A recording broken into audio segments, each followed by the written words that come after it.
بسم اللہ الرحمن الرحیم نحمدہ ونصلی علی حبیبہ الکریم اما بعد فاعوذ باللہ من الشیطان الرجیم بسم اللہ الرحمن الرحیم ثم ننجی الذین اتقوا ونذر الظالمین فیہا جثیا آمنت باللہ صدق اللہ العظیم۔ ناظرین، پروگرام ازالہ شبہات میں آپ کی خدمت میں حاضر ہوں۔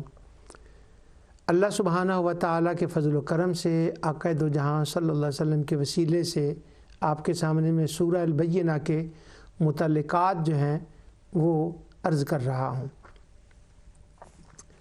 پچھلی بار میں نے جو آیت آج پڑھی ہے ثم ننجی الذین، اس سے پہلی آیت وَإِن مِّنکُمْ إِلَّا وَارِدُهَا، اس کا میں نے وہ ایک سیاق و سباق کے اندر جو معنی اور ترجمہ تھا وہ آپ کی خدمت میں پیش کیا، اور اس پر میں نے کچھ زور دیا کہ میرا دل چاہتا ہے میں شبینہ پڑھوں، اس کو بار بار کہوں۔ اس کا سبب کیا تھا؟ آج ہم اس سبب کے بارے میں آپ کی خدمت میں کچھ عرض کرتا ہوں۔ سبب اس کا یہ ہے کہ ایک مسئلہ بن گیا، اور یہ علمی مسئلہ۔ علمی مسئلے کا مطلب یہ ہے کہ ایک تو قرآن کریم کو ترجمے کے ساتھ ناظرہ پڑھنے والے بچے بچیوں کے لیے یہ ہے کہ وہ سیاق و سباق میں پڑھیں اور ایک سطحی سطح تک قرآن کریم کو پڑھیں، انڈرسٹینڈ کریں، اس لذت سے آشنا ہوں، ذوق قرآن اللہ تعالیٰ ان کو عطا کرے، حسن قرآن سے انجوائے کریں، اور جو ہدایات ہیں ان پر عمل پیرا ہو کر اپنی اس زندگی کے اندر بھی وسعتیں پیدا کریں، اور یہی وسعتیں جو ہیں وہ مرنے کے بعد کی زندگی میں بھی اللہ تعالیٰ پیدا فرمائے گا، اور یہی وہ وسعتیں آگے جا کر بھی کام آئیں گی۔ تو وہ بندہ مر کے بھی مرتا نہیں ہے، اور اس کے لیے اللہ سبحانہ و تعالیٰ کے ہاں بڑے اعزازات ہیں۔ تو عام سطح کی تو یہ بات ہے۔ اب جب ہم اس کو کہتے ہیں نا کہ علمی بات، تو علمی بات عام طور پر وہ ہوتی ہے، یا تو قرآن کریم نے جو بات کی ہے بڑی گہرائی میں ہوتی ہے، اور اس کو گہرائی میں جا کر سمجھنا یہ علمی بات ہوتی ہے، اس کے سیاق و سباق میں اس کو سمجھنا یہ بھی ایک علمی بات ہوتی ہے، اور جو لینگویج قرآن نے الفاظ وہاں یوز کیے ہوتے ہیں ان الفاظ کے معانی کو جاننا، اور یہ دیکھنا کہ اللہ تعالیٰ نے عربی کے اور الفاظ بھی تھے، ان سب کو ترک کر کے اس لفظ کا یہاں پر انتخاب کیوں فرمایا ہے؟ جیسے جثیہ، اب جثیہ کا لفظ یہاں پر اس کا انتخاب بڑا معنی خیز ہے۔ ایک اس جو پورا نقشہ ہے وہ جثیہ، اس کو اس میں ایک لفظ جو ہے وہ پورا منظر ڈسکرائب کر دیتا ہے، منظر کشی کر دیتا ہے، تو یہ بھی ایک علمی بات ہوتی ہے۔ تو علم کے بہت وسیع معنی ہیں۔ تو ناظرہ پڑھنے والے ترجمے جو ہیں قرآن شریف کا وہ اس سے انجوائے کر سکتے ہیں، اس سے وہ لطف اندوز ہو سکتے ہیں۔ یہ جو دو تین باتیں میں نے کی ہیں، سیاق و سباق میں پڑھنا، الفاظ وہاں وہ آیا ہے اور اس الفاظ کو کہاں لایا گیا ہے اور کیا بات ہے، اس سے تو وہ انجوائے کریں گے، اور پھر جب اس پہ عمل پیرا ہوں گے تو اس کی برکات اور چیزیں بھی سامنے آئیں گی۔ ایک اور علمی اختلاف ہوتا ہے، وہ ذرا مشکل علمی اختلاف ہوتا ہے، اور یہ میرے پروگرام ذوق قرآن کرنے کا اصل مقصد یہ ہے کہ جو عام بچے بچیاں ہیں نا، وہ جو علمی ہے نا وہ ہر ایک کی پہنچ سے دور ہوتا ہے، وہ اس تک نہیں پہنچ سکتے۔ اس کے لیے عربی چاہیے، 18 علوم چاہیے، ایکسپیرینس چاہیے، تجربات چاہیے، اور بنو عباس، بنو امیہ اور ملل کی کتابیں چاہیے، کلام چاہیے۔ تو وہ جو علم ہے نا وہ ایک اور دنیا ہو جاتی ہے، اور جب اس دنیا میں آپ جاتے ہیں تو پھر ایک بڑی گتھیاں ہوتی ہیں، اور پھر ان گتھیوں کو سلجھانا پڑتا ہے۔ تو وہ جو گتھیاں سلجھانی ہیں نا اس میں تو پھر عمریں لگ جاتی ہیں۔ ہم ایسے لوگوں کو جانتے ہیں اہل علم میں سے کہ انہوں نے ایک ایک گتھی سلجھانے کے اوپر ہی اس کو سیٹل کرنے کے لیے عمریں گزار دی۔ تو وہ ایک ایسا سمندر ہے جس کا کوئی کنارہ نہیں ہے۔ لیکن ذوق قرآن جو میں نے پروگرام شروع کیا، اس کا مطلب یہ ہے کہ وہ تو ایک بڑا سمندر ہے، جو اس کے اندر کودنا چاہتے ہیں، جو کود رہے ہیں وہ اس میں انجوائے کرتے ہیں، وہ کریں، لیکن عام بندہ جو ہے، جو عام بندی ہے، بچی یا بچہ ہے، اس کو بھی تو اپنے رب کے کلام پڑھنے کا کوئی حق ہے نا، اس کو بھی انجوائے کرنے کا حق ہے نا، اس کو بھی قرآن سے لذت لینے کا حق ہے نا۔ بس اس کے لیے یہ دو چار لذتیں میں نے عرض کی ہیں، یہ دنیا و آخرت کو سنوارنے کے لیے کافی ہے۔ اب ہر بندے کی ایک رسپانسبلٹی ہوتی ہے۔ پرائمری کا بچہ، اس کی کچھ اور ریکوائرمنٹ ہوتی ہیں، سیکنڈری اسکول کا بچہ اور، کالج کا اور، یونی کا اور، پی ایچ ڈی کا اور بعد کی دنیا کے جو ریسرچز ٹاپک ہیں ان کے اور ہوتے ہیں۔ تو جو نارمل عام بچے بچیاں ہیں ان کے لیے اتنا بہت ہے۔ تو انہیں کے لیے میں چند جو ہے نا وہ اصول جو ہیں یا ان کے لیے ایزی کرنے کے لیے جو میرے ایکسپیرینس ہیں وہ آپ کی خدمت میں عرض کر رہا ہوں۔ اب یہاں پر جو میں نے پچھلے پروگرام میں اتنا زور لایا اس کا کیا سبب ہے؟ اس کا سبب یہ ہے کہ یہ جو آیت ہے نا وَإِن مِّنكُمْ إِلَّا وَارِدُهَا كَانَ عَلَى رَبِّكَ حَتْمًا مَقْضِيًّا، اس کا ایک ترجمہ یہ کیا گیا ہے، ویسے تو سیدھا ترجمہ ہے کہ تم میں سے ہر ایک کو جہنم میں جانا ہے اور وہی اللہ کا فیصلہ۔ اور تم کیا ہے، یہاں تم کیا ہے، یہ پچھلی بار میں نے اس پر زور دے دیا تھا۔ انسان ہے، انسان اور والشیاطین ہے، حول جہنم جثیہ ہے، ثم لننزعن من کل شیعہ ہے، اشد علی الرحمن عتیہ ہے، اولی بہا صلیہ ہے۔ یہ سارے کفار و مشرکین کی ڈسکرپشن ہے اور پوری صورت میں یہ زور بحث مضمون ہے۔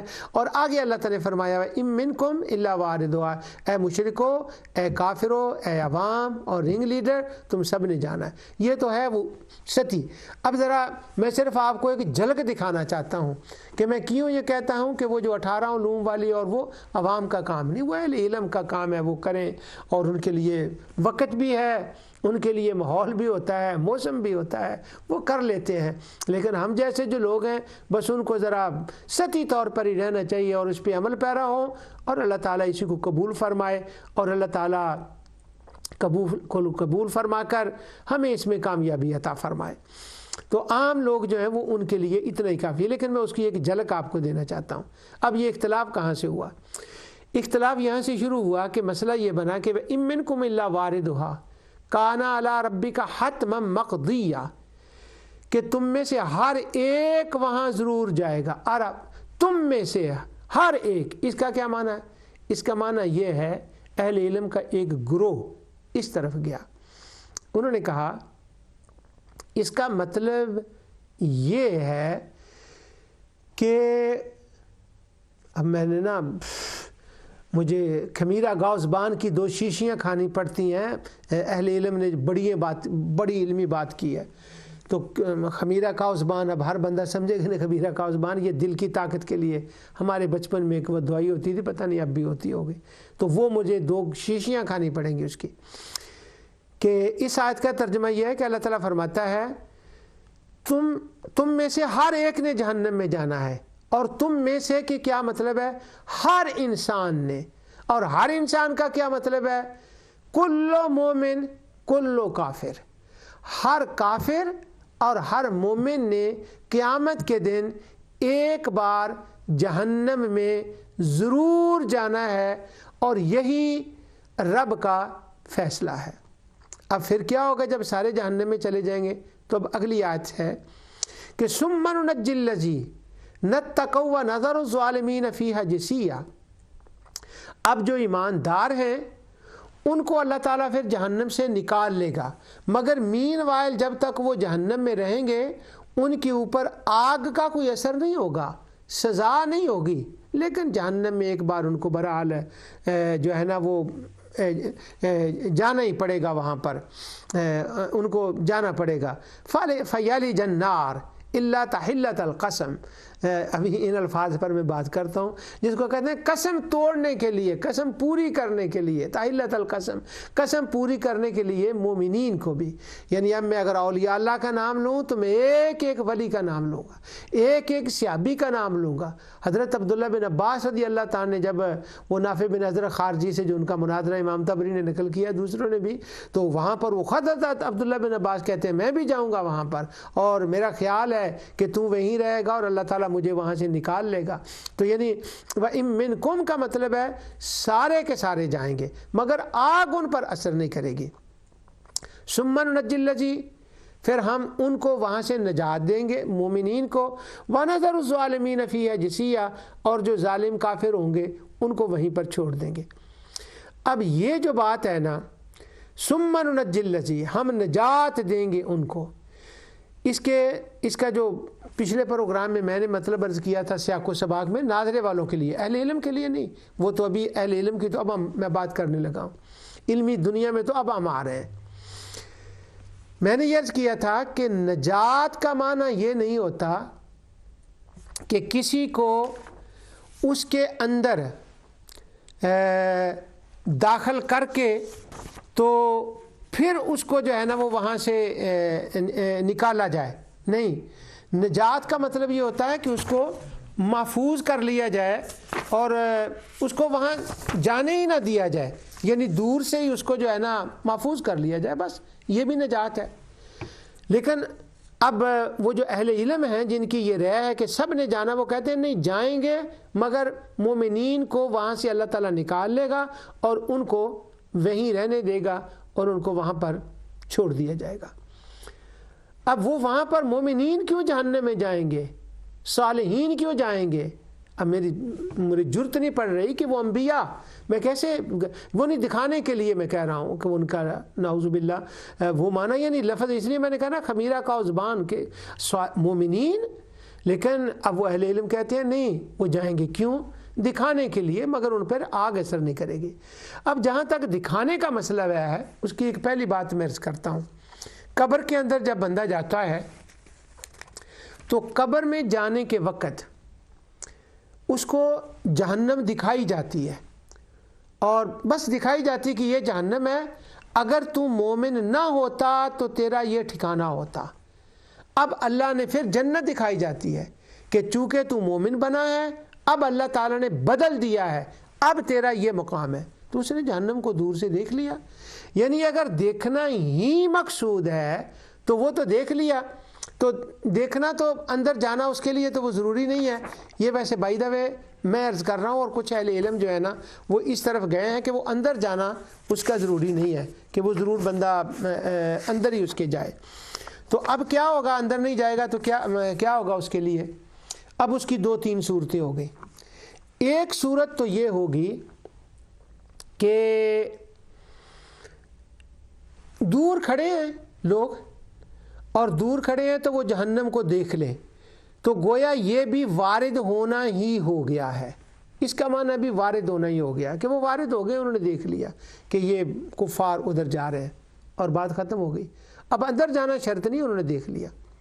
دوسرا دیکھنے کا مطلب جو اہل علم نے بیان کیا ہے، یہ حافظ ابن حجر اسقلانی کی یہ سارے انہوں نے اقوال اس کے اندر فتح الباری میں یہ ذکر کیا ہے. دوسرا یہ ہے کہ وہ پلسرات. اب پلسرات کا کنسپٹ جو ہے وہ یہاں ذرا تھوڑا سا واضح اور کلیئر ہوتا ہے. پلسرات کو ہم سب جانتے ہیں کہ پلسرات کے اوپر سے گزر کے جانا ہے. پلسرات کے اوپر سے کیوں گزر کے جانا ہے؟ وہ پلسرات وہاں کیوں بنائی گئی ہے؟ جہنم کے اوپر، اور اس سے اوپر گزر کے جانا ہے. اب ہم اس کے بارے میں احادیث جانتے ہیں سارے کہ جو مومن ہیں وہ گزر جائیں گے اور جو کفار ہیں وہ نیچے گر جائیں گے، منافقین بھی نیچے گر جائیں گے، اور وہ جہنم کی چھت کے اوپر وہ پلسرات ہوگی. کتنی باریک ہے، کتنی تیز ہے، ہم اس بات کو جانتے ہیں. اب اصل پلسرات کا ایک مقصد یہ ہے کہ وہ جہنم کے اوپر ہوگی، اور چونکہ اللہ تعالیٰ نے یہ فرمایا ہے وَإِن مِّنكُمْ إِلَّا وَارِدُهَا، تم میں سے ہر ایک نے جہنم میں جانا ہے.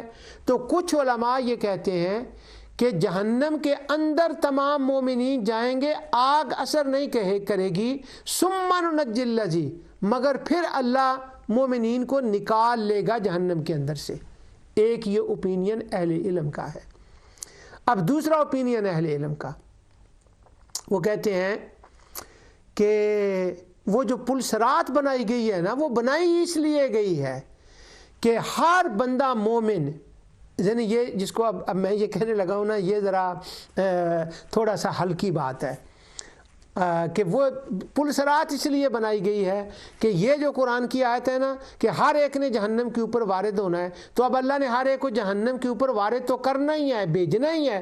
اس کا طریقہ کیا اللہ نے کیا ہے؟ یہ کیا ہے کہ پلسرات بنا دی، اور وہ پلسرات جہنم کی چھت کے اوپر ہے اور وہ لوگ گزریں گے۔ تو اب وَإِن مِّنكُمْ إِلَّا وَارِدُهَا والی بات پوری ہو گئی کہ وہ جہنم کے اوپر وارد ہوئے ہیں، گئے ہیں، اور وہ آگے نکل گئے، آگے چلے گئے، اور ان کے اوپر کوئی اثر نہیں ہوا۔ تو آیت کا یہ مطلب ہے کہ تم میں سے ہر ایک نے جہنم کے اوپر جہنم میں وارد ہونا ہے۔ یعنی یہ میں علمی پوائنٹ کے اعتبار سے بات کر رہا ہوں، ادروائز قرآن کے سیاق و سباق میں اگر دیکھیں، قرآن کے سیاق و سباق میں، تو وہ پھر میں کلیئر یہ کر دوں، وَيَقُولُ الْإِنسَانُ کافر انسان، أَوَلَا يَذْكُرُ الْإِنسَانُ کافر انسان، فَوَرَبِّكَ لَنَحْشُرَنَّهُمْ وَالشَّيَاطِينَ کافر، ثُمَّ لَنَنزِعَنَّ مِنْ كُلِّ شِيَّةٍ أَيُّهُمْ أَشَدُّ عَلَى الرَّحْمَنِ کافر، ثُمَّ نَحْنُ أَعْلَمُ بِالَّذِينَ مَوْلَ بِهَا الصِّلِيَّةُ وَإِن مِّنكُمْ إِلَّا وَارِدُهَا كَانَ عَلَى رَبِّكَ حَتْمًا مَّقْضِيًّا کافر۔ اگر تو وہ سیاق و سباق والا معنی ہو، ناظرے والا، پھر تو سرے سے مسئلہ ہے ہی کوئی نہیں۔ وَنُسُوقُ الْمُجْرِمِينَ إِلَى جَهَنَّمَ وِرْدًا، یہ جو آگے آیت آتی ہے، وَنُسُوقُ الْمُجْرِمِينَ إِلَى جَهَنَّمَ وِرْدًا، پھر تو وہ ہے ہی کلیئر، قرآن کے حساب سے تو کلیئر ہے وہ۔ اب آگے اہل علم کی وہ گتھی، اور وہ بھی احادیث سے اس کو سلجھایا گیا ہے، اس کی میں بات کر رہا ہوں۔ وہ حدیث میں ابھی میں بیان کرتا ہوں، اور وہ بھی اس کا بھی میں آپ کے سامنے عرض کرتا ہوں۔ ابھی میں نے دو باتیں عرض کی ہیں، ایک یہ دور سے جہنم کو دکھلا دیا جائے، دیکھنا ہی مقصود ہے نا، دوسرا پلسرات۔ تو وہ کہتے ہیں وَإِن مِّنكُمْ إِلَّا وَارِدُهَا کا مطلب ہے پلسرات کے اوپر سے گزرنا۔ چلو یہ بھی جس کو کہتے ہیں نا ہاڑا ہاتھ ہے، یہ بھی ہلکا ہاتھ ہے۔ اور انٹرسٹنگلی بات یہ ہے کہ امام طبری نے بہت سی باتیں لکھی کہ وَإِن مِّنكُمْ إِلَّا وَارِدُهَا۔ پہلے تو انہوں نے یہ بھی لکھا کہ وَإِن مِّنكُمْ إِلَّا وَارِدُهَا کا مطلب کیا ہے، تو انہوں نے کہا کہ وَإِن مِّنكُمْ إِلَّا وَارِدُهَا کا سیدھا سادہ مطلب یہ ہے کہ یہ کفار و مشرکین کے لیے ہے، اور وہاں وہ نہیں جائیں گے، مومن تو وہاں جائیں گے نہیں۔ اور اس پر دوسرے لوگوں نے بھی دلیل دی ہے، اور امام طبری نے بھی اور اسکلانی نے بھی، اور سب نے یہ دلیل دی جو ابھی میں پڑھنے لگا ہوں کہ مومن جہنم میں نہیں داخل ہوں گے۔ وہ کہتے ہیں اس کی دلیل یہ ہے، ان الذین، قرآن میں اللہ تعالیٰ فرماتا ہے کافروں کے بارے میں پہلے آیا کہ لو کان ہؤلاء آلہۃ ما وردوها وکل فیہا خالدون، تو وہ جہنم میں جو عوام ہیں، ان کے لیڈر ہیں جن کو وہ خدا مانتے تھے، جنات ہیں، کاہن ہیں، ان کو جہنم میں جنات کو جہنم میں داخل کیا جائے گا۔ اور آلہۃ ما وردوها، اور پہلے ہے انکم وما تعبدون من دون اللہ حسب جہنم انتم لہا واردون۔ اب یہ وارد کا لفظ دیکھیں، یعنی عوام کے لیے بھی ہے اور ان کے رنگ لیڈرز کے لیے بھی ہے۔ جیسے یہاں آیا تھا نا ثم لننزعن من کل شیعۃ ایھم اشد علی الرحمن عتیا، یہاں بھی وہ وارد کا لفظ ہے۔ اور آگے ان الذین سبقت لہم من الحسنی اولئک عنہا مبعدون، باقی رہ گئے مومنین تو ان کے لیے تو ہم نے پہلے ہی فیصلہ کر دیا ہے کہ وہ تو جہنم سے بہت دور رکھے جائیں گے۔ وہ جو علماء کہتے ہیں نا کہ جہنم میں داخل ہی نہیں ہونا، یہ ان کا اوپینین ہے کہ وہ داخل ہوں گے ہی نہیں۔ تو کہتے ہیں اللہ تعالیٰ نے تو وعدہ کیا ہے کہ وہ تو جہنم سے بڑی دور رکھے جائیں گے۔ آگے ہے لا یسمعون حسیسہا، اور وہ تو دوزخ کی آہٹ بھی نہیں سنیں گے۔ یہ جو آہٹ ہے نا یہ بھی نہیں سنیں گے۔ وہ آہٹیں بھی مختلف قسم کی ہوتی ہیں، کبھی آہٹ وہ دشمن کی طرف سے ہو نا، استحسونہم بإذنہ، تو وہ معاملہ اور ہو جاتا ہے۔ تو یہ آہٹ بھی نہیں سنیں گے۔ اور پھر کیا ہوگا؟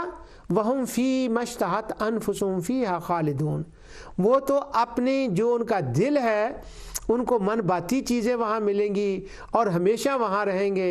لا یحزنہم الفزع الاکبر، کوئی ان کو گھبراہٹ، کوئی کچھ نہیں ہوگا۔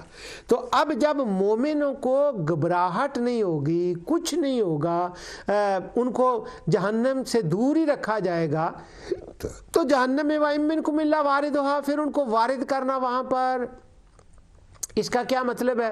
تو وہ وارد نہیں ہوں گے، کیونکہ اس صورت کے اندر بھی، قرآن کی دیگر صورتوں کے اندر بھی یہ بات آئی ہے کہ مومنین کا مقام الگ ہے اور ان کا مقام الگ ہے، مومنین کے رستے الگ ہیں اور کفار و مشرکین کے رستے الگ ہیں۔ اس لیے یہاں پر وارد وَإِن مِّنكُمْ إِلَّا وَارِدُهَا کا معنی یہ بالکل نہیں ہے کہ وہ جہنم کے اندر جائیں گے۔ اب ایک دلیل تو میں نے قرآن کی یہ دی کہ وہ تو آہٹ بھی نہیں سنیں گے۔ اب دوسری دلیل سنیں، وارد کا معنی کیا ہوتا ہے؟ کیا وارد کا یہ معنی ہوتا ہے کہ جہنم کے اندر جانا، یہ وارد کا معنی ہوتا ہے، یا دور رہنا، یہ اس کا معنی ہوتا ہے؟ وارد کا معنی دور رہنا ہوتا ہے یا کیا اس کا مطلب کیا ہے؟ اب وہ دو آیتیں ہیں جو میں قرآن کی آپ کے سامنے پڑھتا ہوں۔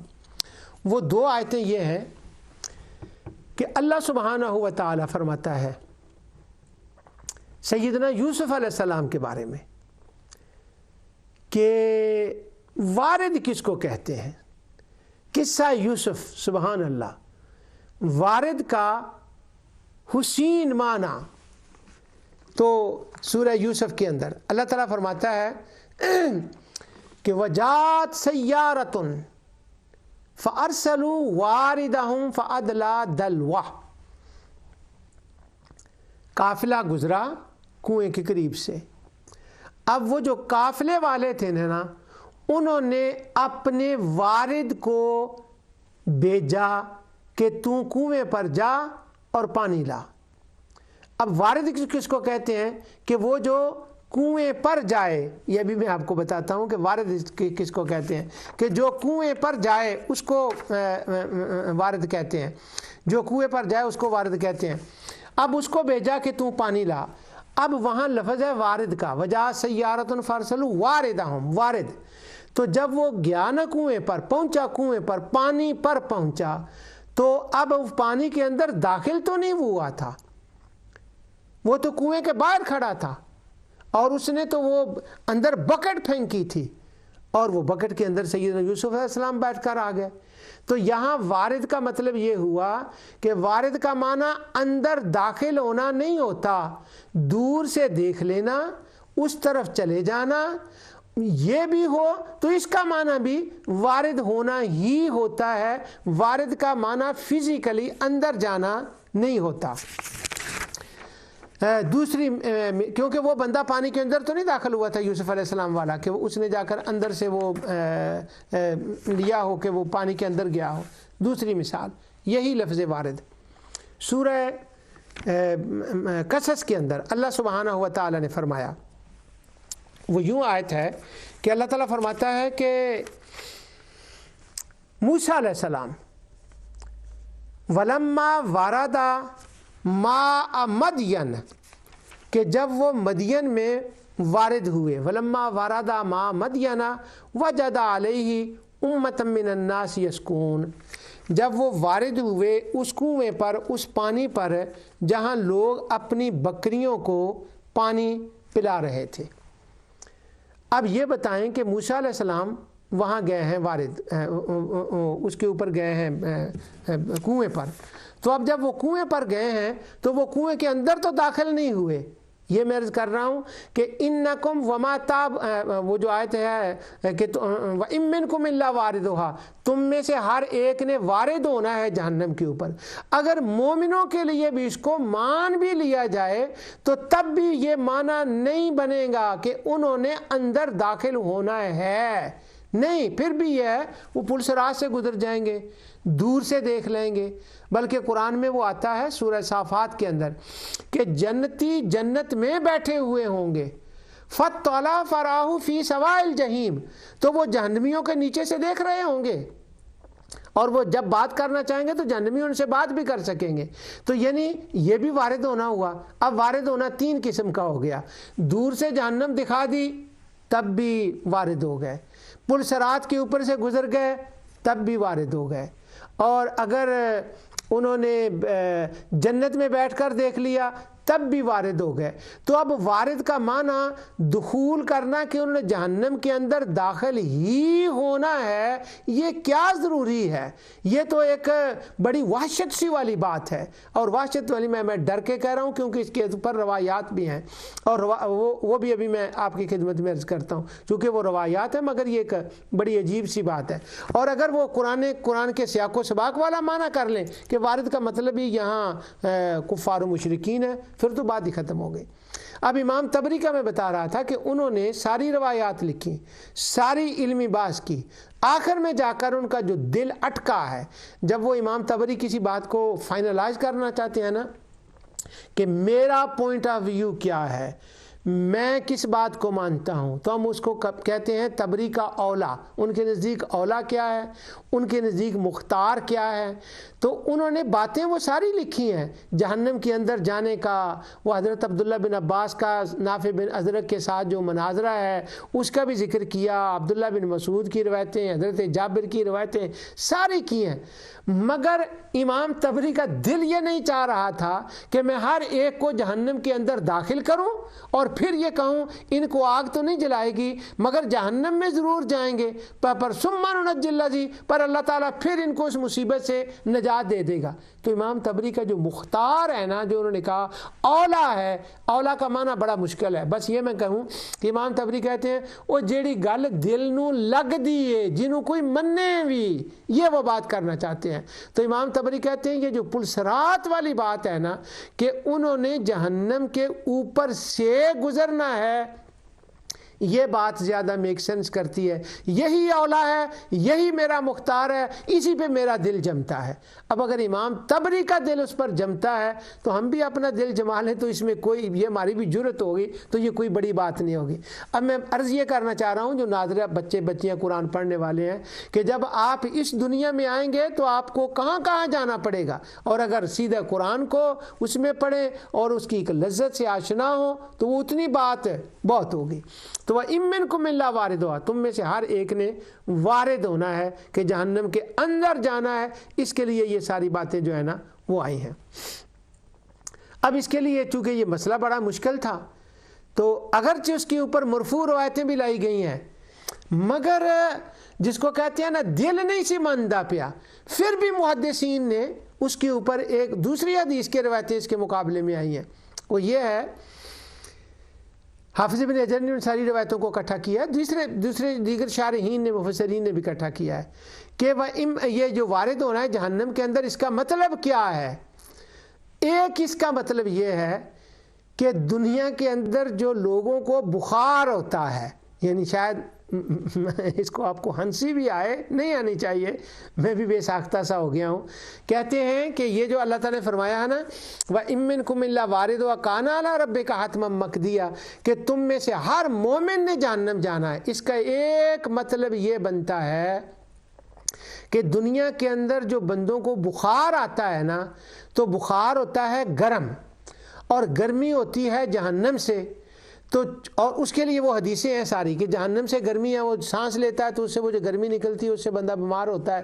وہ روایات ساری ہیں، وہ میں نے پڑھنی نہیں ہے، وہ سارے لوگ ان کو جانتے ہیں. تو وہ کہتے ہیں کہ جس کو مومن کو جب دنیا میں بخار ہوتا ہے نا تو اللہ تعالیٰ کی یہ جو آیت ہے نا اس کا منشا پورا ہو جاتا ہے کہ اللہ تعالیٰ فرماتا ہے وَإِن مِّنكُمْ إِلَّا وَارِدُهَا، اے انسانوں، اے مومنوں، اے کافروں، تم سب نے جہنم میں جانا ہے. کیسے؟ مومن کو دنیا میں بخار آئے گا تو اس نے وہ جہنم کی گرمی کو یہیں برداشت کر لیا، اور کافر جو ہے اس نے یوں جانا ہے کہ وہ اندر جائے گا وَنَذَرُ الظَّالِمِينَ فِيهَا جِثِيًّا، وہ ہمیشہ وہاں رہے گا، مجرم بن کے رہے گا. پر مومن کا کام بن گیا جب اس کو بخار آ گیا.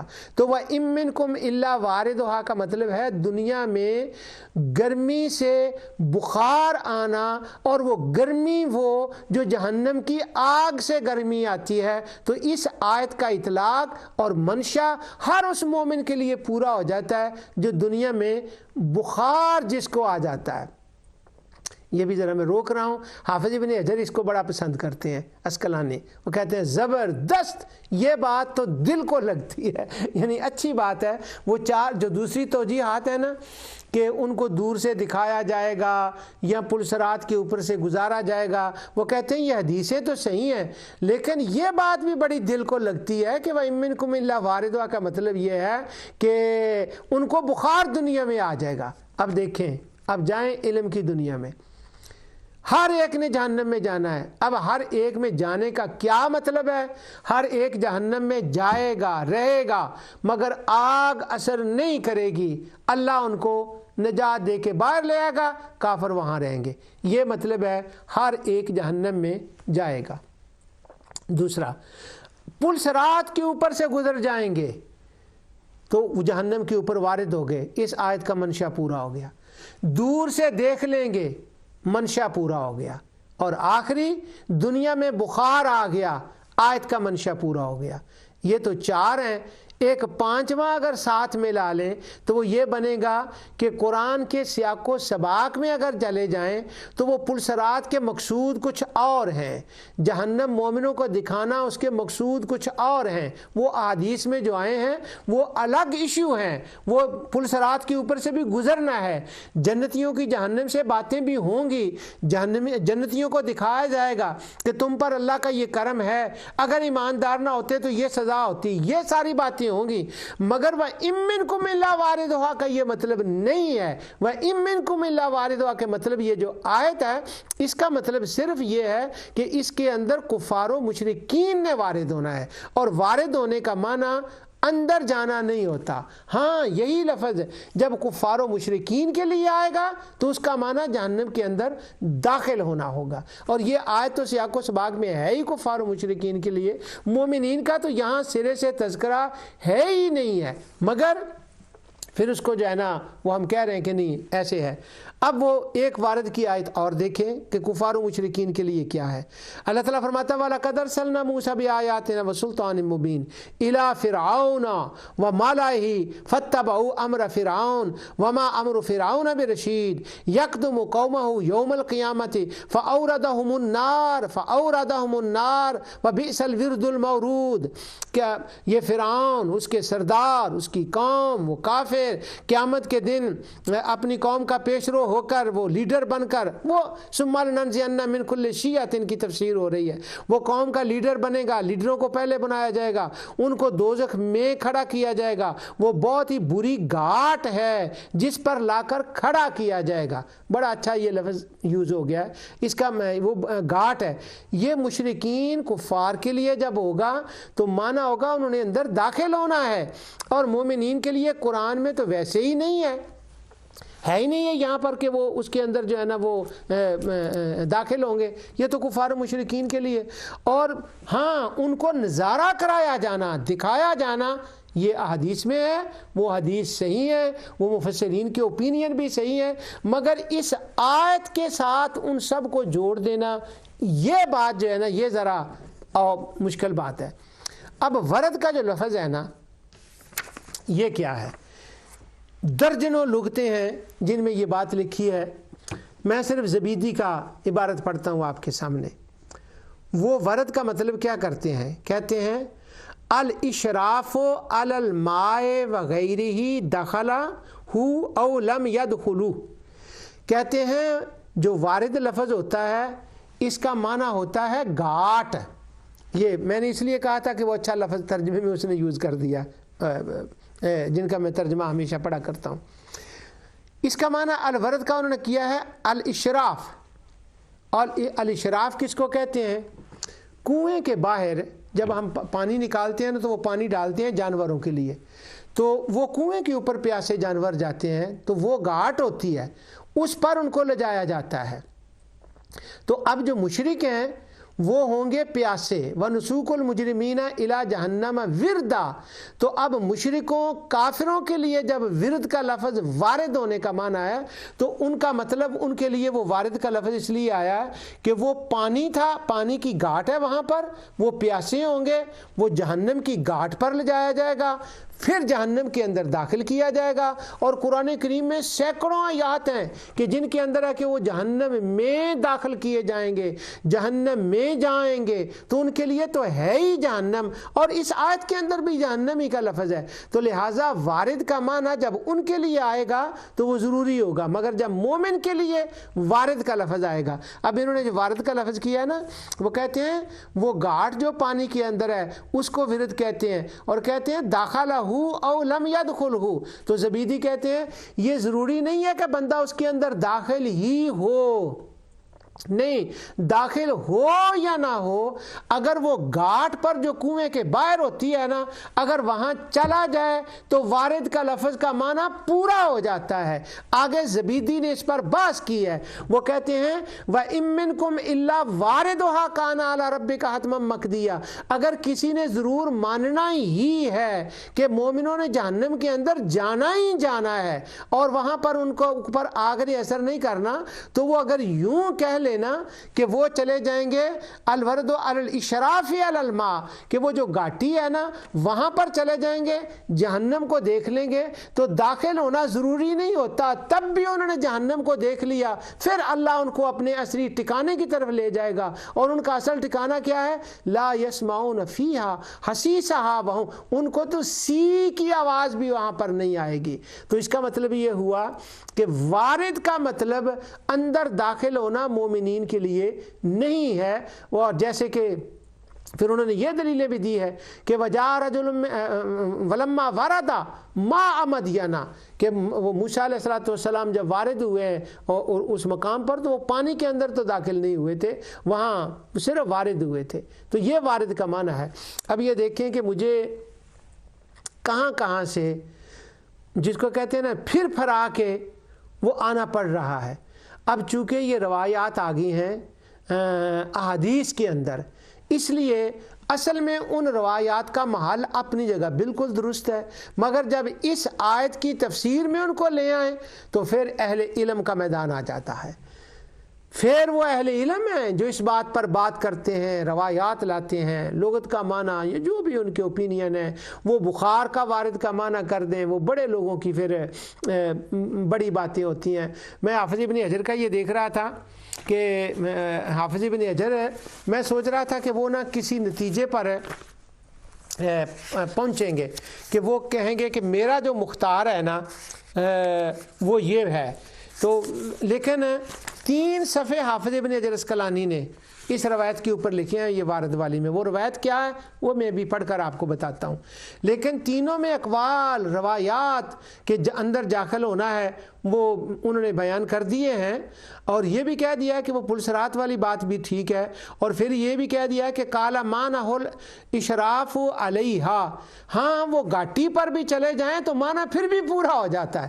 3 صفحے لکھے ہیں حافظ ابن حجر نے، وہ ساری روایات اس کے اوپر لکھی ہیں، اور وہ جو ہما والی روایت ہے نا وہ کہتے ہیں کہ ہاں یہ جو معنی ہے نا ورود کا ورود ہے ما یصیب المؤمن فی الدنیا من الحمى، کہتے ہیں کہ یہ بات جو ہے نا یہ تو ٹھیک ہے، لیکن وہ جو دوسرے لوگ معنی بیان کرتے ہیں نا وارد ہونے کا، وہ ٹھیک نہیں ہے۔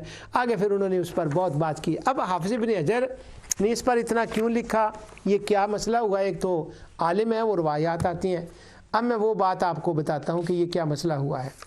مسئلہ یہ ہوا کہ امام بخاری ایک باب لائے ہیں کتاب الجنائز کے اندر، اور اس باب کا نام ہے فضل من مات لہ ولد فاحتسب۔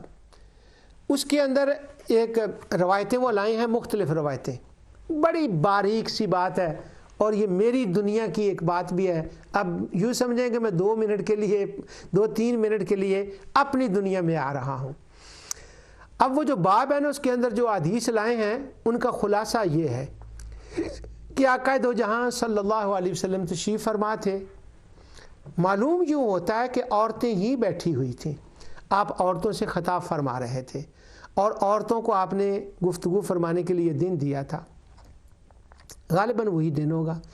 تو حضور نبی کریم صلی اللہ علیہ وسلم نے فرمایا اگر کسی کے 3 بچے فوت ہو جائیں، یہ روایت ہے، 3 بچے فوت ہو جائیں تو وہ جنتی ہے، اللہ تعالیٰ نے کے لیے جو اس نے صبر کیا اس کے بدلے میں اللہ جنت دے گا۔ ایک عورت نے کہا یا رسول اللہ صلی اللہ علیہ وسلم اگر کسی کے 2 ہوں؟ حضور نے فرمایا پھر بھی۔ پھر آپ نے ایک دوسری روایت میں فرمایا جس کے 3 بچے وہ جنتی ہے۔ اب جو آخری روایت امام بخاری لائے ہیں اس کے اندر یوں لفظ ہیں کہ آپ نے فرمایا جس کے 3 بچے فوت ہو جائیں وہ جنتی ہے، اور اس کے بعد آپ نے فرمایا فَيَلِجَ النَّارَ إِلَّا تَحِلَّةَ الْقَسَمِ، بس وہ جہنم میں داخل ہوگا، جائے گا قسم پوری کرنے کے لیے۔ اب یہاں اتنے لفظ ہیں حدیث کے جو نبی کریم صلی اللہ علیہ وسلم نے فرمائے ہیں وہ یہی ہیں تحلۃ القسم، اور تحلۃ القسم صرف یہ بخاری کی روایت میں نہیں دیگر روایتوں میں بھی آئے ہیں۔ فَيَلِجَ النَّارَ، بس وہ چکھنا، قسم پوری کرنے وہ جائے گا۔ اب وہ بات تو یہ ہے کہ جس کے 3 بچے ہو جائیں وہ جنتی ہے، جہنم نہیں جائے گا، اگر جائے گا تو وہ قسم پوری کرنے کے لیے ہے۔ آگے جو آخری روایت ہے نا اس باب کی، اس کے اندر آخری الفاظ ہیں قالا ابو عبداللہ، یہ ابو عبداللہ امام بخاری کا نام ہے، تو آگے اسی کے اندر لکھا ہوا ہے کہ ابو عبداللہ یعنی الامام البخاری، وہ وہاں پر نہیں ہے یعنی ان البخاری، وہ کہتے ہیں کہ امام بخاری نے یہ بات کہی ہے کہ وہ جو جہنم میں 3 بچوں کے فوت ہونے کے بعد بھی جہنم میں جو جائے گا تو وہ والا جہنم میں جائے گا جس کا ذکر قرآن میں اللہ تعالیٰ نے فرمایا ہے وَإِن مِّنكُمْ إِلَّا وَارِدُهَا كَانَ عَلَىٰ رَبِّكَ حَتْمًا مَقْضِيًّا، کہ ہر ایک نے جہنم کے اندر جانا ہی ہے کیونکہ یہ رب کا وعدہ ہے۔ یہ ذرا ڈیفیکلٹ بات ہے، حدیث کے اندر تحلۃ القسم تک الفاظ ہیں، اور یہ جو آیت اس کی تفسیر میں بیان کی ہے نا، یہ نبی کریم صلی اللہ علیہ وسلم نے بیان نہیں فرمائی، آپ نے یہ آیت نہیں تلاوت کی، تو وہ امام بخاری اس کی تلاوت کر رہے ہیں اس آیت کی، تو وہ کہہ رہے ہیں جیسا کہ اس آیت میں بھی ہے، تو گویا امام بخاری اس آیت کی تفسیر میں اس حدیث کو لا رہے ہیں اور اس آیت کی پھر وہاں پر تلاوت کر رہے ہیں۔ اب یہاں پر چونکہ یہ مسئلہ اس لیے حافظ ابن حجر نے پھر 3 اس کے اوپر جو ہے نا وہ پیج لکھے ہیں۔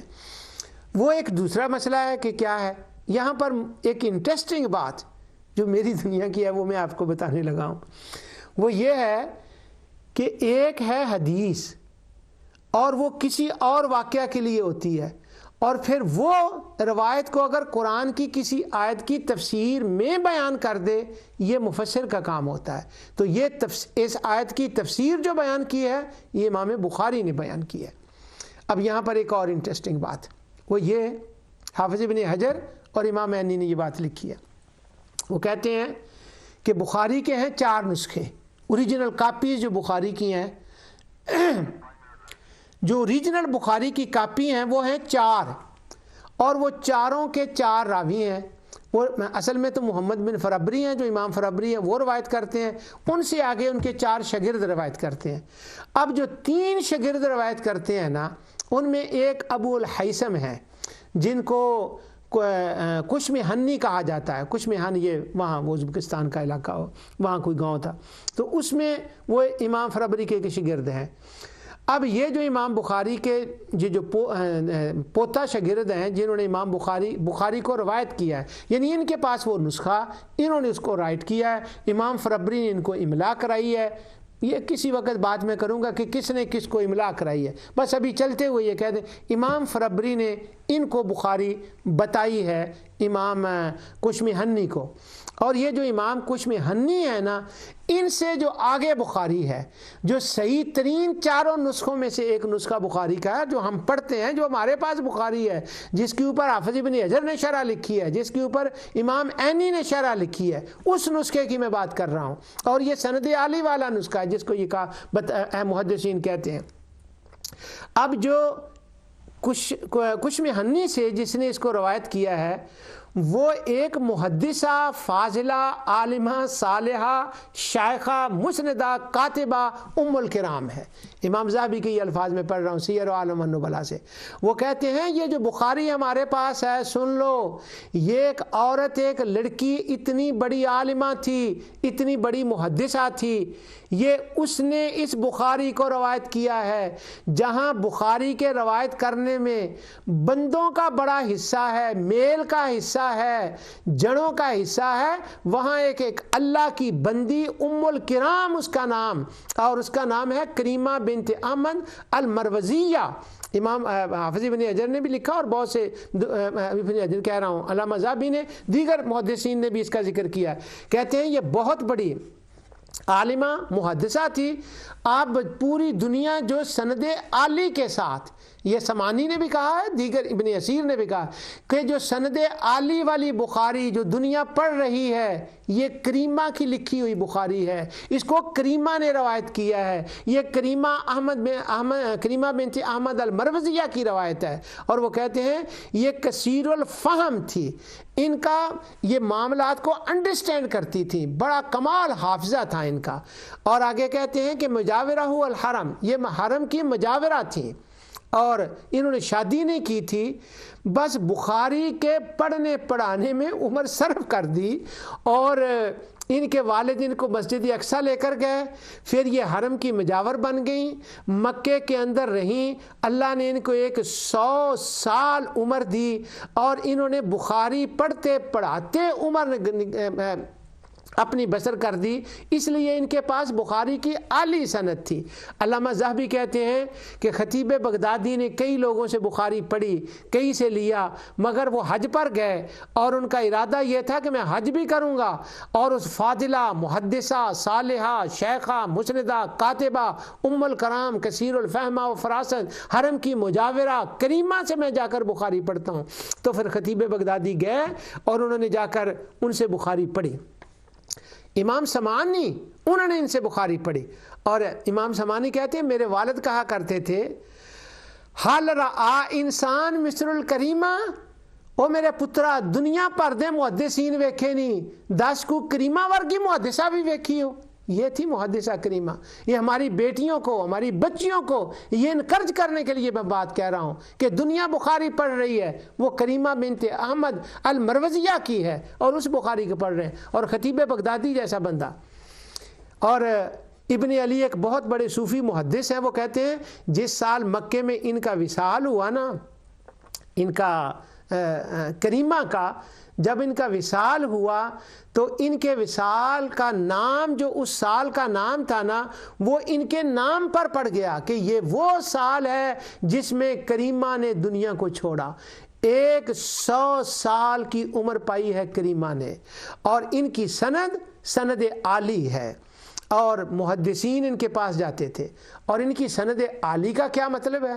سند عالی کا یہ مطلب ہے کہ وہ جو امام فربری تھے، انہوں نے جو ان کے دوسرے شاگرد تھے، کسی کو بخاری 1 بار سنائی، کسی کو 3 بار، مگر یہ جو تھے نا کشمہنی، انہوں نے کئی بار بخاری سنائی، اور ان کے پاس جو نسخہ تھا وہ بڑا اہم امپورٹنٹ نسخہ تھا۔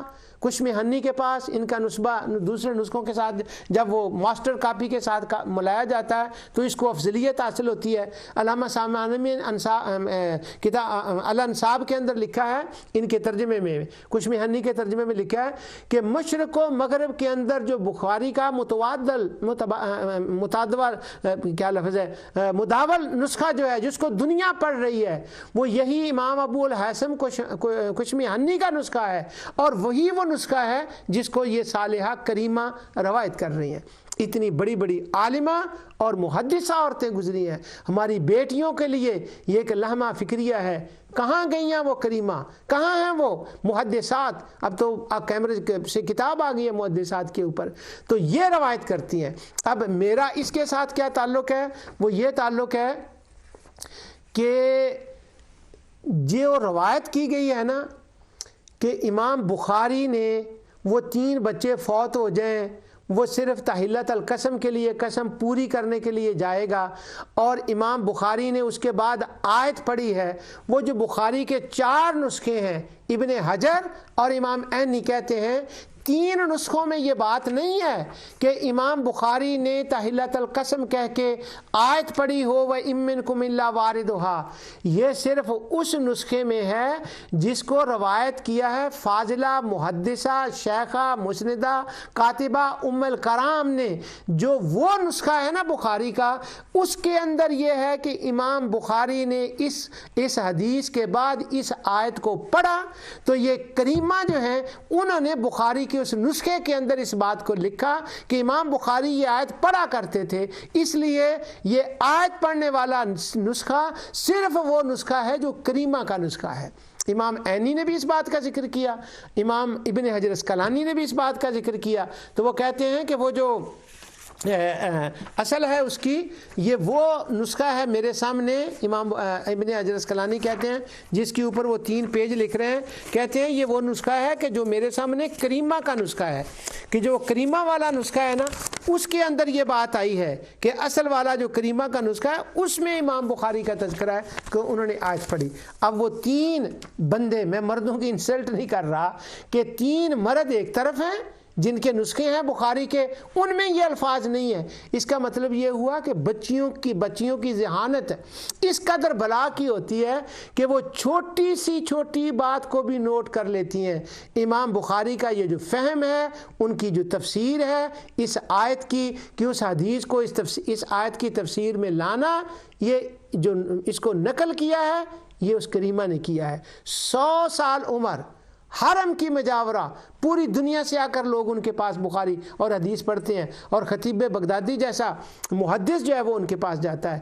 آیت تو میں نے پڑھی تھی ثم ننجی الذین اتقوا ونذر الظالمین فیہا جثیا، وہ آیت تو رہ گئی ہے، اس پر انشاءاللہ اس پر بھی کچھ باتیں میں نے ضرور کرنی ہے۔ اگلے پروگرام میں میں دوبارہ اس آیت کو کسی کو پڑھ کر اس کا بھی کچھ حصہ باقی ہے، اس پر گفتگو کریں گے۔ جو کچھ میں نے کہا اللہ تعالیٰ اسے قبول فرمائے۔